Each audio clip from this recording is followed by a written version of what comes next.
If you've been involved in business to business selling for any length of time, involved, that means selling, leading sales, or even being a marketing leader or a CEO, or been in finance and watched salespeople in action from afar, you've kind of been struck with a polarity between two different ideas of what selling is or should be. On one side, sales needs to be a trusted expert, and they need to help guide a customer's decision.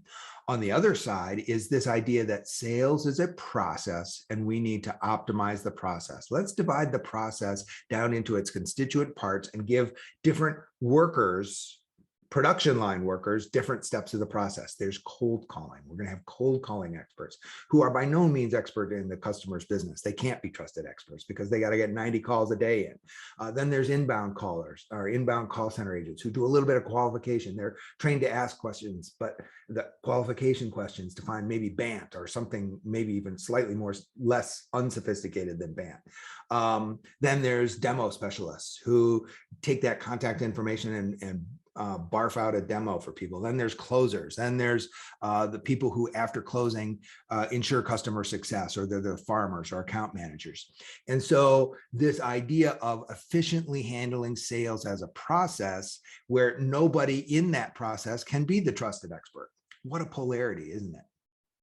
So how about if we look at this whole issue and this polarity through the lens of our customer and the customer's buying process? So what I've got up here, and I made myself smaller and sunk myself down so you could see this. What I have up here is the typical universal buying process. There's a lot of research that says the typical customer goes through this almost every single time.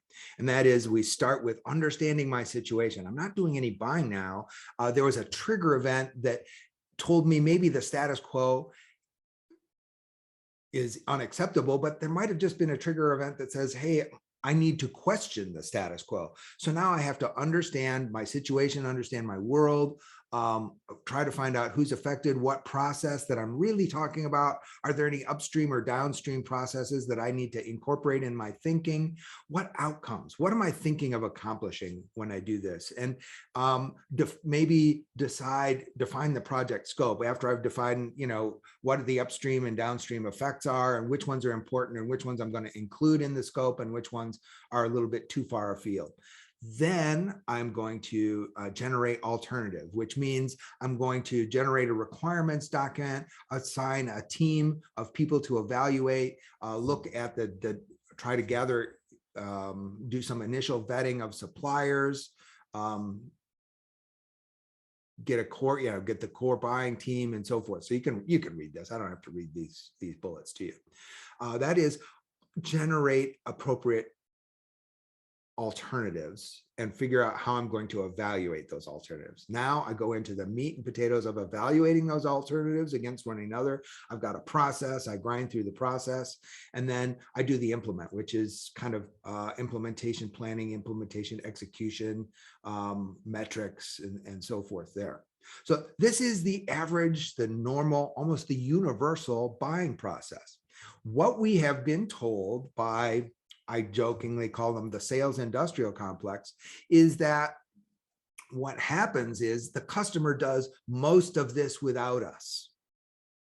So if the customer is very expert in understanding what it is that we sell, our commodity, the customer will do a lot of this, perform a lot of this work. So it still happens, it just happens without us in the room. Or if they are very familiar with buying it, they buy it repeatedly, they start out here just quickly, briefly asking, has anything changed since last time I did it? So they still go through the process, but this gets very short. And many times from the salesperson's perspective, it becomes invisible because salespeople are no longer respected as information resources to help them do any of the work that has to be done there. The average salesperson, 3% of salespeople are trusted advisor. Only 15 or 85% of salespeople don't even understand my business or my situation. So they aren't going to be of any value bringing them into any of these parts of the process. So it looks like it happens without us. So the sales industrial complex tells us that this is the new world. This is the new world of customer buying. where they might do a little bit of this, but now they're just crunching through their process and implementing. So as a result, you need to approach people with these cold call specialists and go through the demo, then get an account closer and account exec, and then go to client success.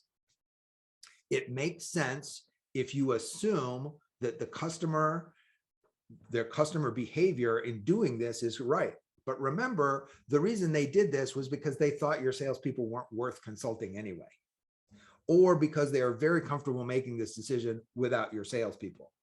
And you have to ask yourself, is what I sell, does that really the responsible decision for my customer to say, my salespeople really aren't or shouldn't ever be that trusted advisor? And if your salespeople should never be the trusted advisor, by all means, this is the model you should be choosing.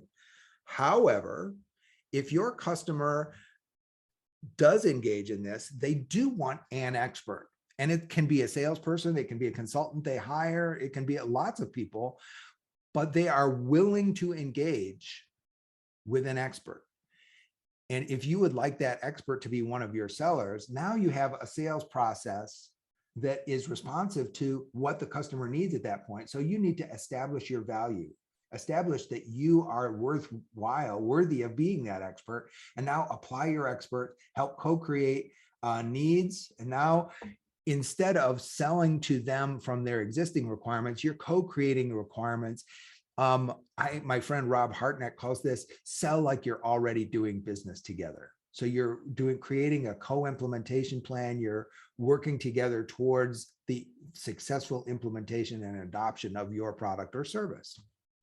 So I'm not saying that one is right and one is wrong. I'm saying which you choose depends on what your customer wants. If your customer wants a consultant, you either let your competitors be that consultant, let a consultant be that consultant, and come in back here and assume that this is your selling model. But remember, this selling model is all about mimicking the requirements that the customer developed without you.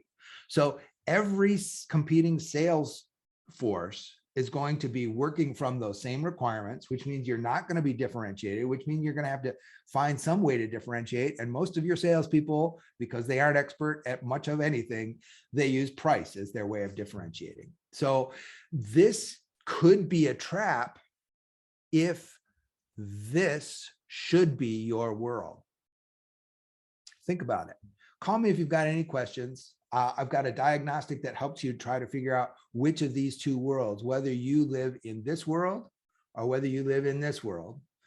I've got a diagnostic that helps you figure out whether you should be approaching your customers with this sales model or this sales model. Reach out to me at mark@boundaryconsulting.com. Hope you have a high value day. Take care.